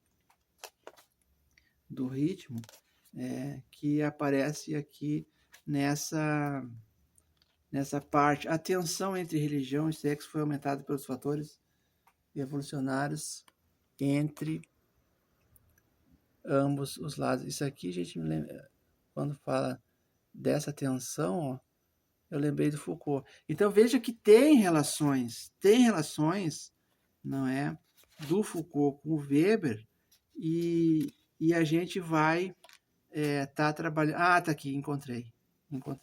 Página 173. Nós vamos ler esse pequeno trecho. Tá tudo marcado aqui, gente, ó. Vocês tenham agora atenção nessa leitura, depois a gente vai voltar para a canção. Nós estávamos na estrofe: o tempo passa e nem tudo fica, a obra inteira de uma vida, o que se move, o que nunca vai se mover, o passado está escrito nas colunas de um edifício ou na geleira onde um mamute foi morrer. Mas voltando, então, isso é a canção, né, gente? A canção é importante, mas agora vamos para aqui, ó, Weber e o ritmo. Tá aqui, ó, encontrei. Ele diz assim, ó, a religiosidade mágica está numa relação muito íntima com a esfera estética. Isso aqui é muito importante, gente, muito importante. E eu, com o devido respeito aqui à nossa relação com os metodistas, eu vou, se der tempo, ainda vou comentar aqui uma experiência nossa no Templo Escola, muito interessante. Mas voltando ao texto de Weber, vejam, a religiosidade mágica está numa relação muito íntima com a esfera estética. A canção tem um pouco disso, né, gente? O ritmo da canção também é estético. Vejam, voltando ao Weber. Desde seu início, a religião tem sido uma fonte inesgotável de oportunidades de criação artística. De um lado, a artística, a criação, tá aqui, ó. Eu tô com a canção na mão e eu tô com o Weber na outra mão. Então, tá vendo? Criação artística. Religião também é arte. Vejam, você vai gostar do que vai ouvir. Segue. De um lado, e de estilização pela tradicionalização do outro. Isso é a atenção que o Perucci destaca. O professor Perucci, que é um weberólogo, um especialista em Weber, nós temos poucos weberólogos no Brasil.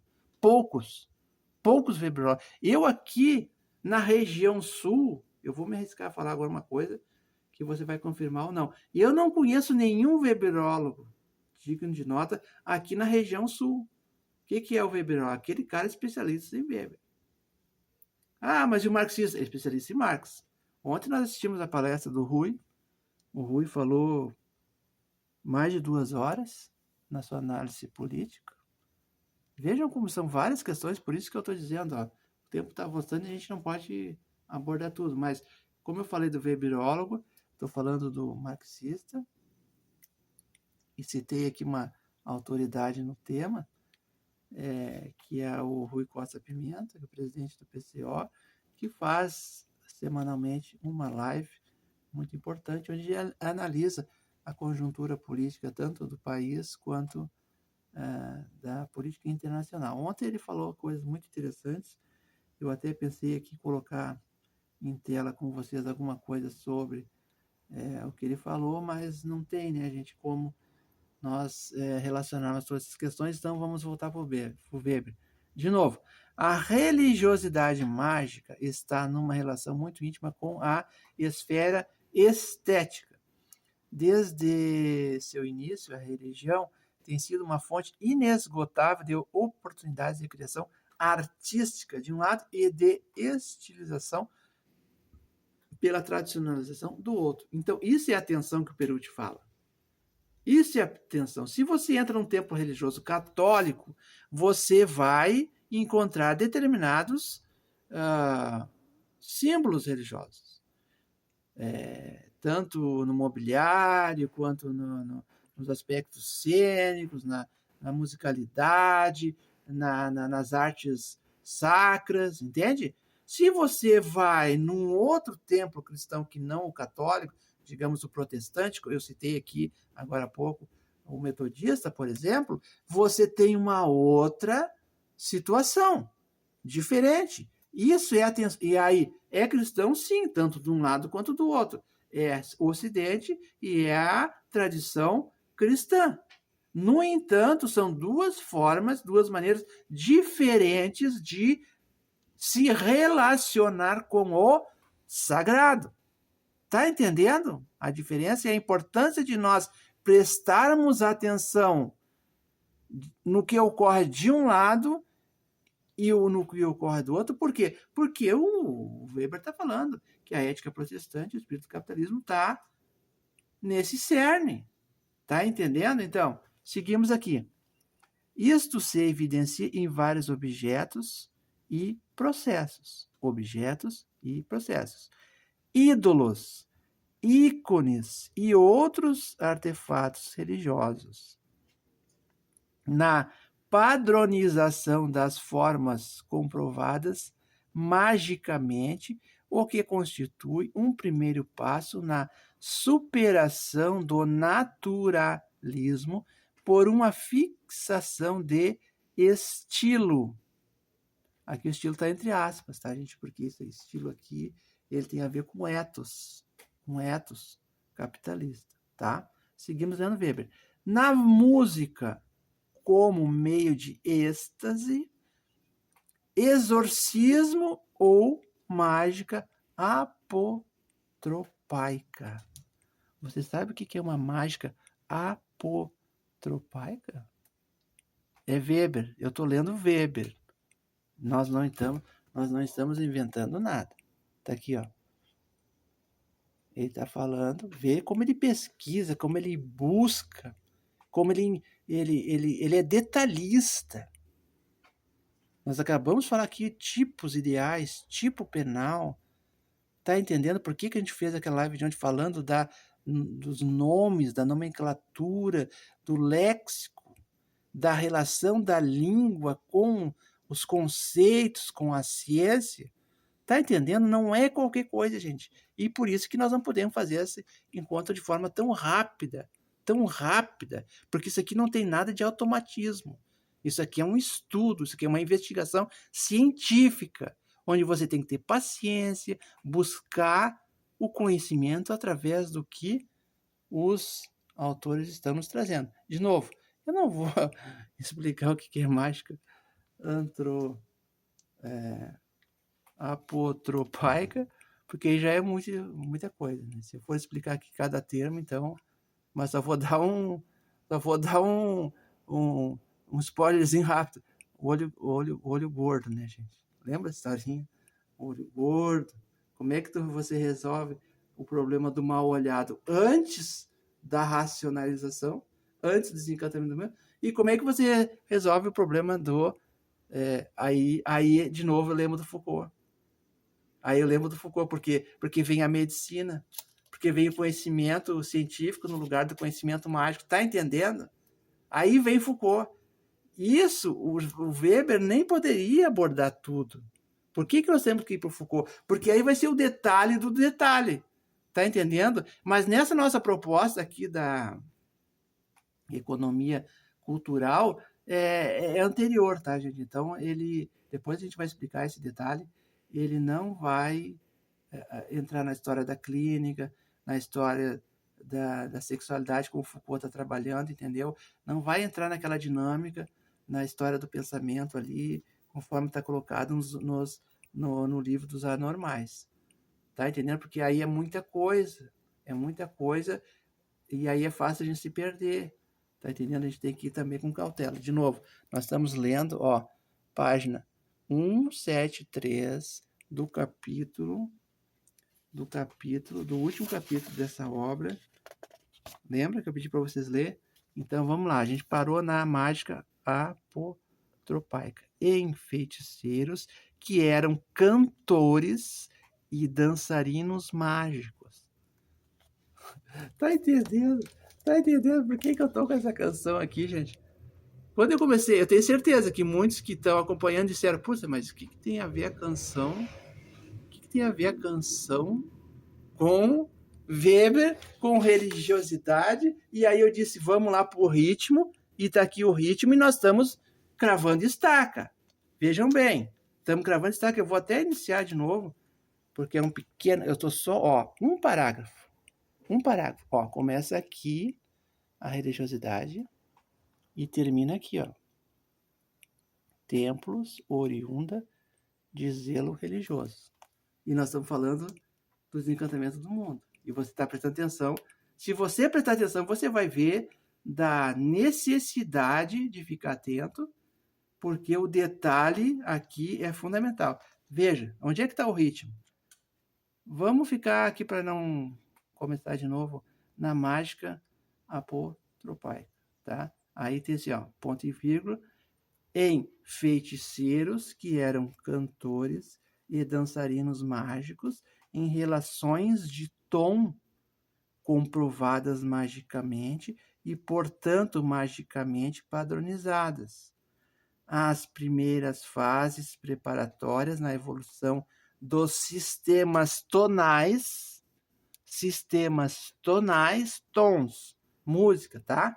Voltando. Nos passos de dança magicamente provados como uma das fontes de ritmo.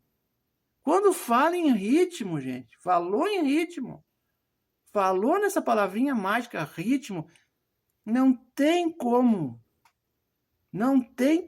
deixar de pensar em Bachelard.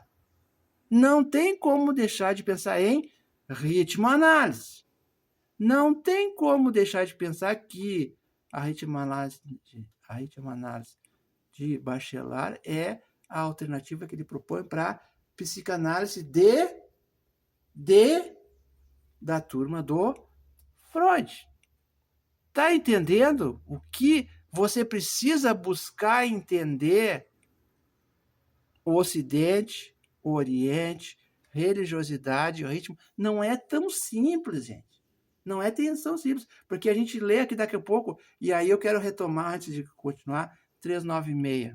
Quando a pessoa vê no canal um vídeo sobre o 396, e depois aí vai assistir essa nossa live aqui de hoje, onde nós estamos assim, weberiando, as pessoas podem, assim, a pessoa que não é da área, a pessoa que não está muito atenta, a pessoa que não está...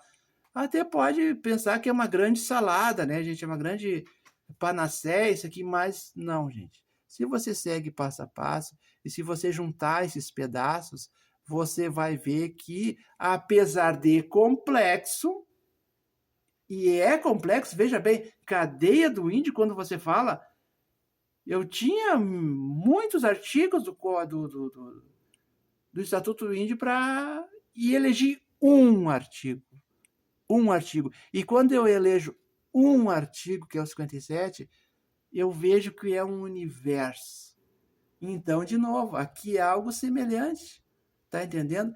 É um universo, mas passível de elaboração, passível de estudo, passível de análise, passível de compreensão. Então, vamos por partes. De novo, ritmo. Onde é que está o ritmo? Aqui, ó, nos passos de dança magicamente provados como uma das fontes de ritmo e como uma técnica de êxtase. Nós estamos na religião, veja bem, êxtase religioso, veja.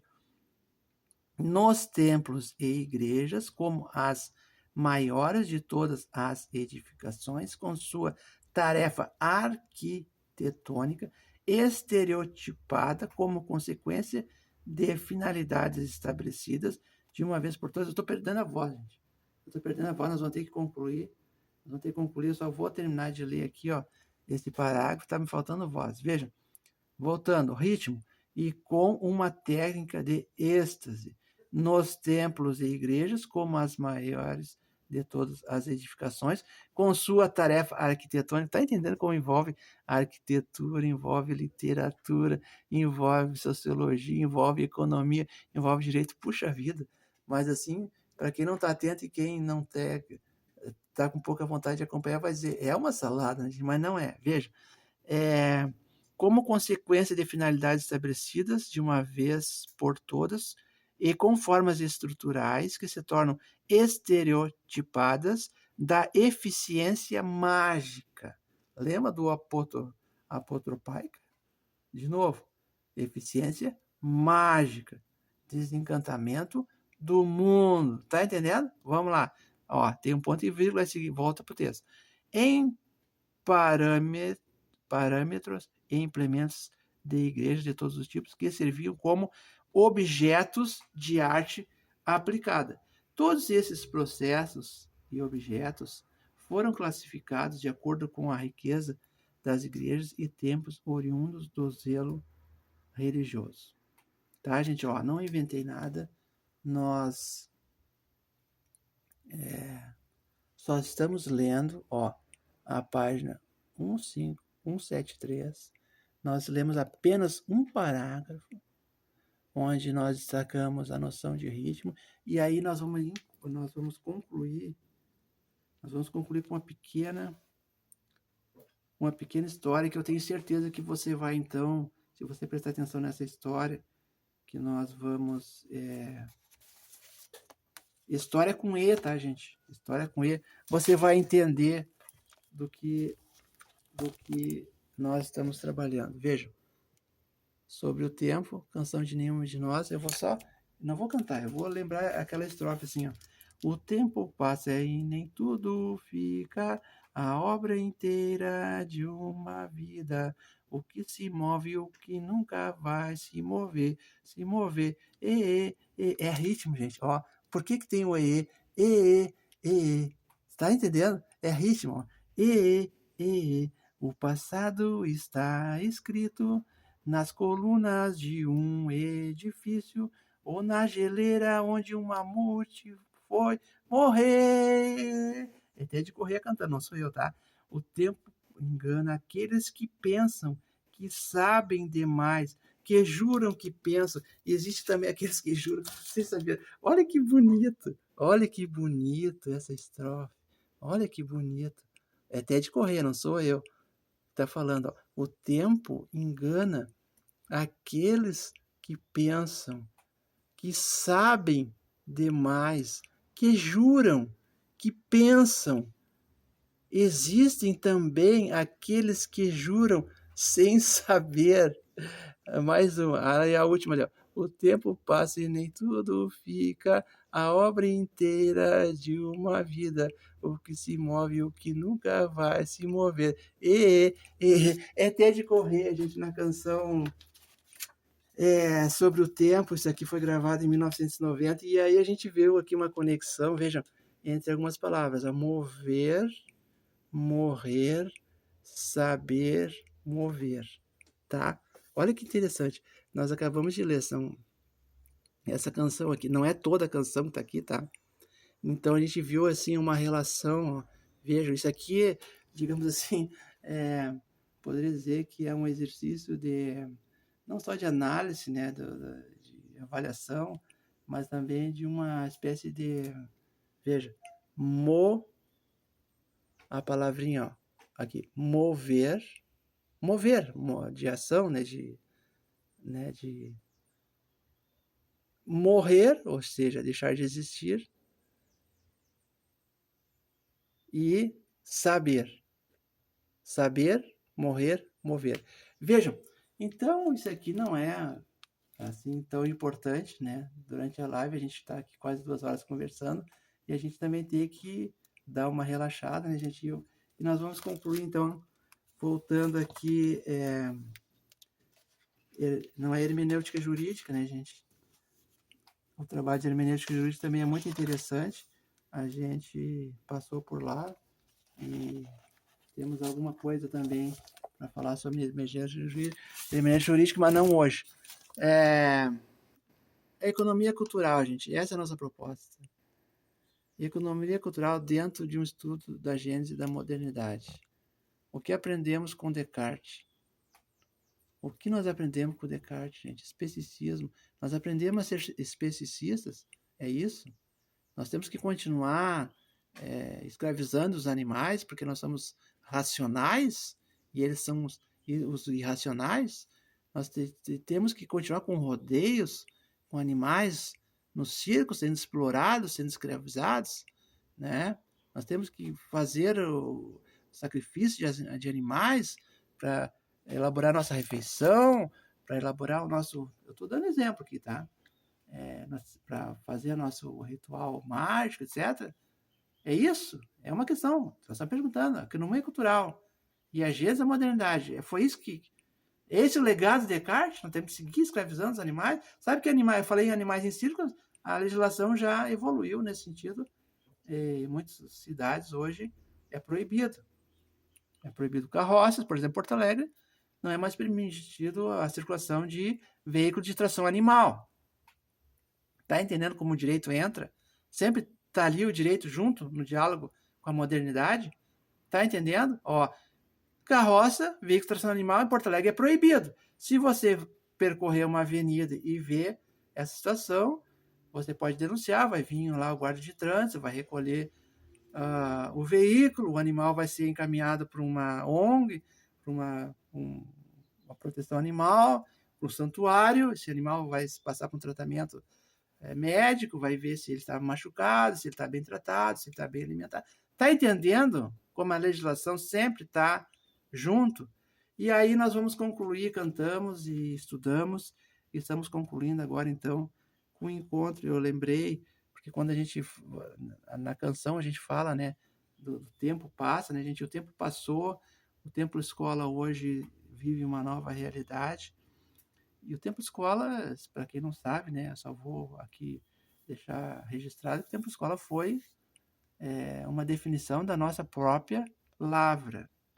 A nossa própria lavra funda essa maneira, esse conceito de chegar num local que é religiosidade e também é conhecimento, é uma escola, mas também tem a parte religiosa. Então, nós fundamos essa maneira, nós escolhemos essa nomenclatura. Templo, não deixa de ser um templo, porque há muita religiosidade ali. Escola, porque tem condições de conhecimento, certo? Templo, escola. Então, nós, à época, estávamos ali frequentando o templo escola e nós fomos convidados para participar de uma sessão, que não é uma sessão de julgamento. No direito é muito comum, né, a gente falar em sessão de julgamento, mas era uma defesa de uma dissertação de mestrado. Uma pessoa estudava e buscava entender a questão da música dentro do ritual cristão. E ela estudou, ela frequentou os templos, ela entrevistou as pessoas, e ela era também música, a menina. Essa que ia apresentar o trabalho, ela era musicista. Ela era musicista, certo? Então, ela investigou e destacou no seu trabalho a importância da música e do ritmo musical no culto cristão. Então, basicamente, eu não vou assim dar muitos detalhes, porque a gente tem que encerrar o encontro agora. Eu só vou dizer da nossa contribuição enquanto antropologia nesse encontro. Então, ela vai, faz a sua defesa, apresenta o seu trabalho, é aplaudida, nota A, etc. E nós estamos na plateia, nós estamos participando e nós, então, ao final dos trabalhos, a gente agradece a oportunidade de estar presente, participar, e aí é aquele momento em que então se abre questões, se abre a possibilidade, né, da plateia falar, apresentar alguma questão, ou, né, fazer essa fala ali. Era um grupo pequeno de pessoas, não era um grupo tão grande, uma banca, né, uma defesa numa dissertação de mestrado. Então, nós aplaudimos, nós elogiamos, nós destacamos, né, da importância desse trabalho, até por ter esse conhecimento, de ter participado de diversos cultos nas mais diversas igrejas e templos, não é? E aí nós trouxemos um exemplo que foi muito bem acolhido e um exemplo que toda a comunidade, naquela oportunidade ali que nós participávamos da comunidade metodista, então eles nos agradeceram pela contribuição. E o que nós dissemos? Bom, se ela, então, desse trabalho, vai para o templo cristão, e ela fazia uma demonstração, ela levou seu teclado, seu órgão, e ela, além de apresentar, isso que eu acho bacana, por isso que eu trago essa canção aqui, para vocês acompanhar. Ela levou o órgão, o teclado, e tinha música na sua palestra, tá entendendo? Então, assim, ó, ela falava e explicava a importância dentro do culto cristão da musicalidade, da música, do ritmo, da afeição religiosa musicada, digamos assim, né? Que então o sacerdote ali, não só o sacerdote, porque você sabe que o cristão católico é sacerdote, mas o cristão protestante você tem o sacerdote ou a sacerdotisa, né? Você pode ter o pastor ou a pastora. Na católica você só tem o padre, não tem a madre como na regência do culto. Então essa, por exemplo, já é também uma distinção importante. Vejam as distinções e a importância do detalhe. Então nós ali participando, dialogando, confraternizando, na verdade, porque a defesa é isso, né, gente? É muito mais uma confraternização, porque as cartas já estão expostas, o trabalho já está feito, e a banca vai avaliar e vai falar, claro, vai avaliar, mas também não é assim não é uma, não, não é um inquérito policial, né, gente? É uma banca. Então, vejam, e aí nós, então, dissemos, olha, muito bacana, e nós queríamos, então, contribuir com a seguinte análise. Vejam, se no âmbito da cristandade ocorre dessa forma, nós queríamos participar, lembrando de uma oportunidade que nós pesquisamos, que nós, no âmbito da antropologia, nós estivemos dentro de um culto africanista, de um templo de cultura afro-brasileira, e nós verificamos alguma coisa parecida. E aí nós citamos da musicalidade. E se você tem aqui, né, eu só vou pedir um pequeno intervalo, gente, para beber uma água, e eu vou trazer um compêndio para finalizar. Um compêndio, então, que você tem certeza que você vai entender de forma muito bacana toda essa explicação, que a gente já está caminhando para o final. Só um instante. Pequeno intervalo, só um minuto. Tchan, tchan, tchan, tchan. Tchan.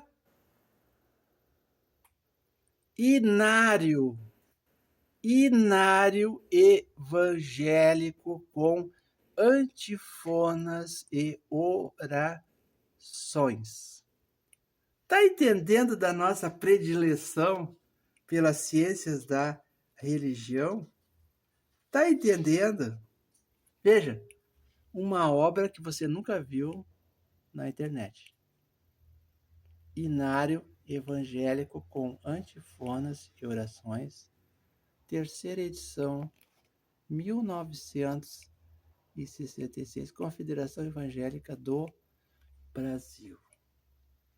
Tá entendendo como é coisa séria, gente? Como isso aqui não é palhaçada, porque o transeunte, assim, mais desavisado pode, talvez, ter, diante da dificuldade de entender, porque não é fácil entender, né, toda essa prosa, e então o transeunte comum pode até dizer, bom, isso aqui é qualquer coisa. Mas não é qualquer coisa, gente. Vamos lá, ó. Página 86. O que nós temos? O culto dominical.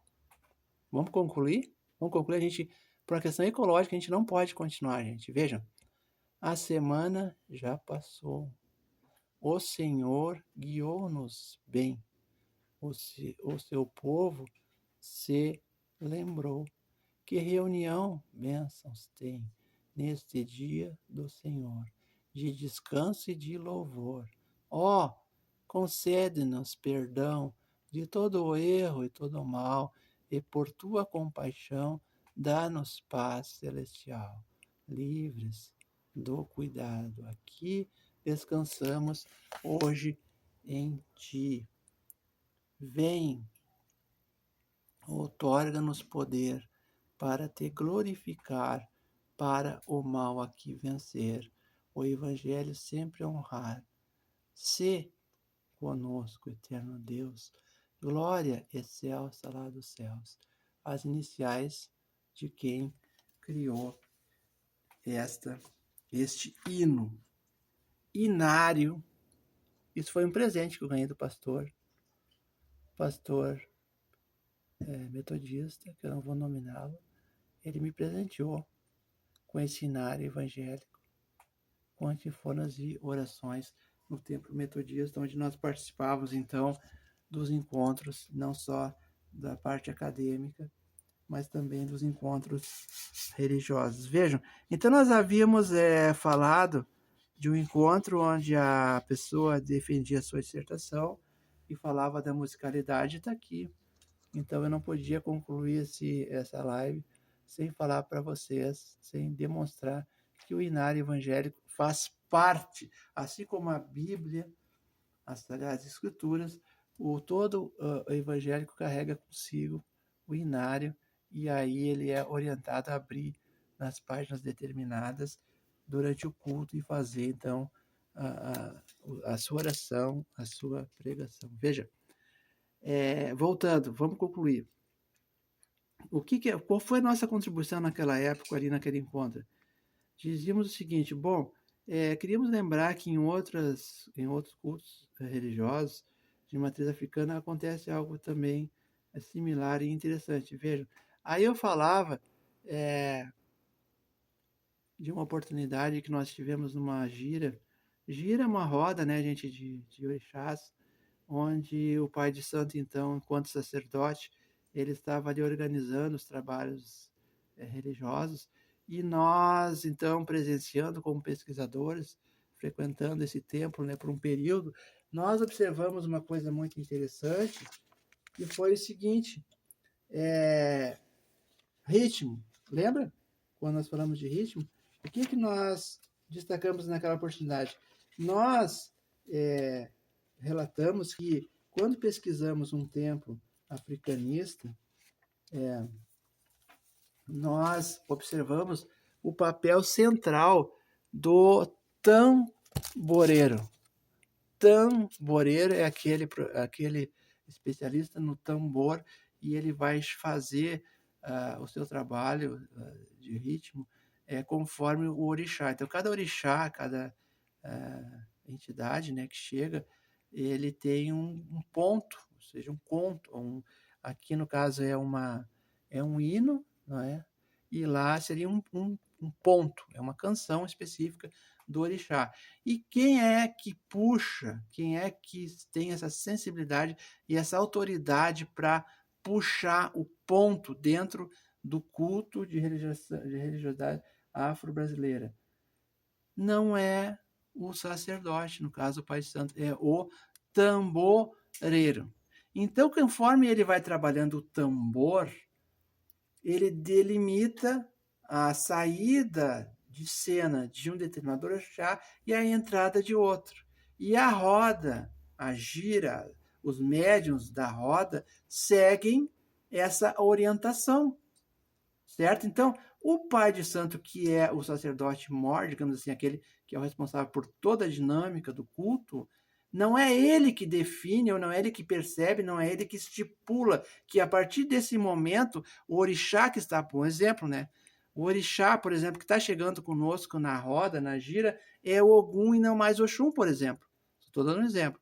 Então, é o tamboreiro que, a partir do seu tá entendendo? O toque do tambor que dá o ritmo específico daquele novo orixá que está entrando nos médiums, na mediunidade da roda. Então, nós paramos de cantar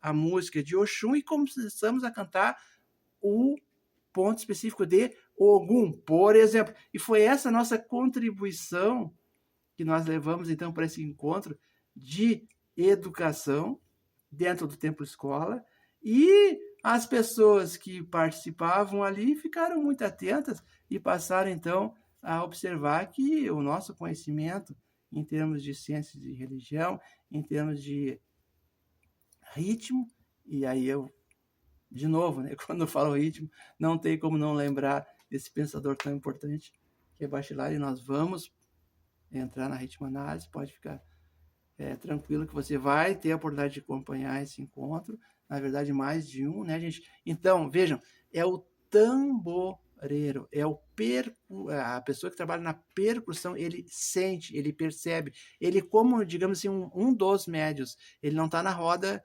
girando, dançando, ele está no tambor, mas ele percebe, agora nós não estamos mais com a entidade X, e sim com a entidade Y, então muda o tambor, muda o toque, muda o ritmo e muda a canção.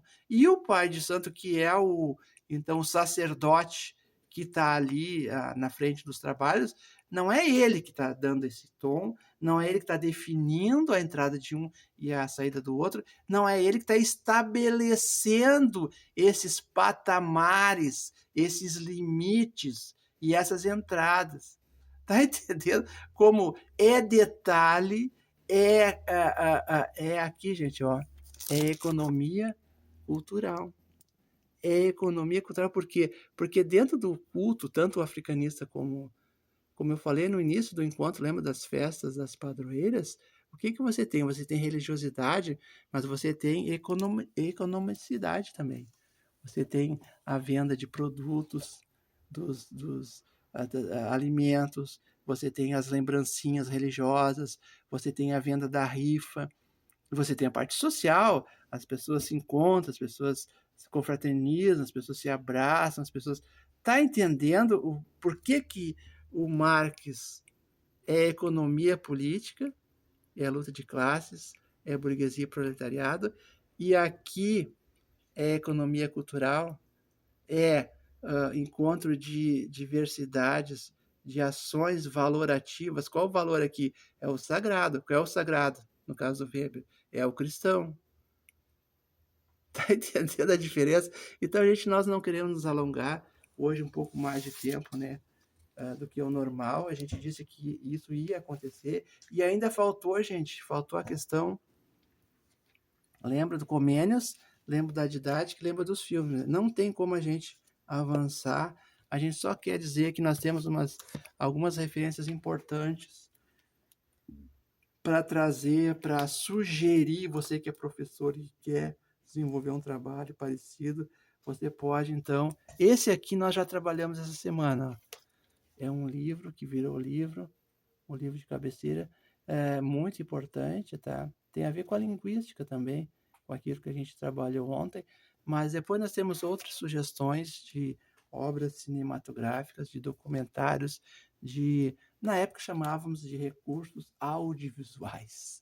Mas isso é antes da internet, antes do computador, antes de tudo, né? A gente, quando era, sei lá, era filme mesmo em tela grande, né? Não tinha nem Não tinha DVD, não tinha MP3, não tinha nada. É muito antiga essa história, então não tem como a gente comparar. Gente, concluindo então, a Dialética dos Metais, parte 2, fica por aqui. Muito obrigado pela atenção de todos. Espero que vocês tenham gostado, que vocês tenham aprendido algo durante essa nossa conversa. E então, para aqueles interessados em sociologia, em ciências sociais, ciências jurídicas, continue conosco, continue acompanhando o canal, porque você vê que a gente sempre traz uma novidade. A gente sempre está projetando, colocando em tela uma novidade, algo que você não viu em outros espaços de mídia parecidos com esse. Muito obrigado, bons estudos, até o próximo encontro.